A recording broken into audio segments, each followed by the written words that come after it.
نحمدہ و نصلی علی رسولہ کریم۔ محترم بزرگوں و دوستوں، السلام علیکم۔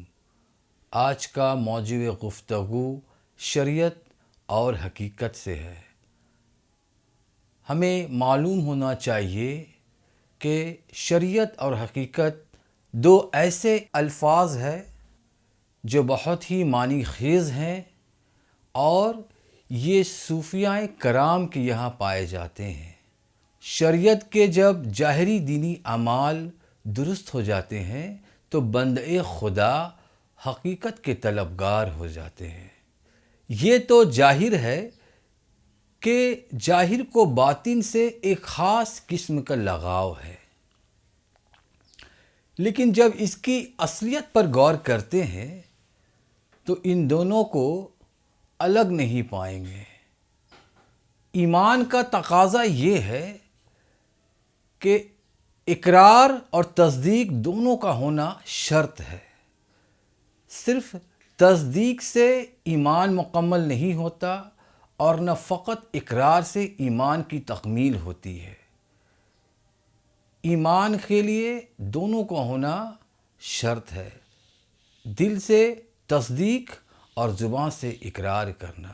کلمہ توحید میں لا الہ الا اللہ محمد رسول اللہ دو جملے ہیں، جہاں حقیقت کے اشارے لا الہ الا اللہ میں ہیں اور شریعت کی جلوہ گری محمد رسول اللہ میں ہے۔ لہٰذا صحت ایمان کے لیے دونوں جملوں کا ہونا ضروری ہے۔ اگر کوئی چاہے کہ صرف ایک جملے سے ایمان کی منزل کو طے کر لے تو یہ ناممکن ہے۔ ہاں، حکم میں البتہ شریعت حقیقت سے جدا ہے۔ زبان سے اقرار کرنا اور شے ہے اور دل سے تصدیق کرنا اور چیز ہے۔ یہاں پر اقرار اور تصدیق میں جو فرق ہے وہی فرق شریعت اور حقیقت میں ہے۔ بعض لوگوں کا خیال ہے کہ شریعت ہی حقیقت ہے اور حقیقت ہی شریعت ہے۔ ایسا سمجھنا دھوکہ ہے، کیونکہ اس عقیدے سے بہت بڑا نقصان یہ ہے کہ انسان باطنی ترقی سے محروم رہ جاتا ہے۔ اگرچہ اس کی مومن کی خاصیت باقی رہتی ہے، لیکن اس سے بڑھ کر افسوس کی حالت اور کیا ہو سکتی ہے کہ وہ شریعت کی پرواہ نہیں کرتا اور اہل حقیقت بن کر بیٹھ جاتا ہے۔ ان کا دعویٰ یہ ہے کہ جب حقیقت کی ظاہری ہو گئی ہے تو شریعت کی ضرورت کیا ہے۔ نعوذ باللہ، ایسے عقیدے پر اللہ کی پھٹکار ہے۔ اب تھوڑا تفصیل سے جاننے کی کوشش کرتے ہیں حقیقت اور شریعت کی۔ تو حقیقت کی تعریف یہ ہے کہ حضرت آدم علیہ السلام سے لے کر تا قیامت تک اس میں کوئی رد و بدل ہوا ہے نہ ہوگا۔ جیسا کہ حکم اللہ ہے کہ تمام انبیاء کرام پر اللہ کا حکم ایک طرح سے جاری ہوا کہ وہ اپنی امتوں کو بتائیں کہ اللہ ایک اور اکیلا ہے اور اس کی معرفت ہمیشہ سے ہے اور ہمیشہ تک رہے گی۔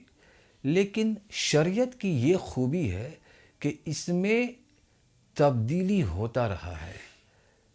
جیسا کہ ایک نبی کے وقت میں بعض چیزوں کا حلال ہونا اور دوسرے نبی کے وقت میں ان چیزوں کا حرام ہونا، یا ایک شخص کے لیے حلال اور دوسروں کے لیے حرام۔ لہٰذا شریعت ظاہری دینی اعمال کا نام ہے اور حقیقت کا تعلق خدا کی ذات سے ہے۔ وَالَّذِينَ جَاهَدُوا فِينَا لَنَهْدِيَنَّهُمْ سُبُلَنَا۔ جن لوگوں نے ہمارے لیے مشقت اٹھائی ان کے لیے ہم اپنا راستہ آسان کر دیتے ہیں۔ اس آیت کریمہ پر اگر غور کرتے ہیں تو پتہ چلتا ہے کہ یہاں پر مجاہدہ کا تعلق شریعت سے ہے اور ہدایت کا تعلق حقیقت سے ہے۔ محترم بزرگوں و دوستوں، حاصل کلام یہ ہے کہ شریعت ظاہری دینی اعمال کا نام ہے اور حقیقت کا تعلق قلب سے ہے۔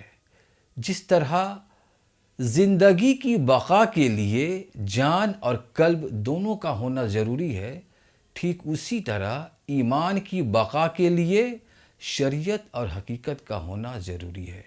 وآخر الدعوانا ان الحمد للہ رب العالمین وصلی اللہ تعالی علی خیر خلقہ وآلہ وصحبہ اجمعین۔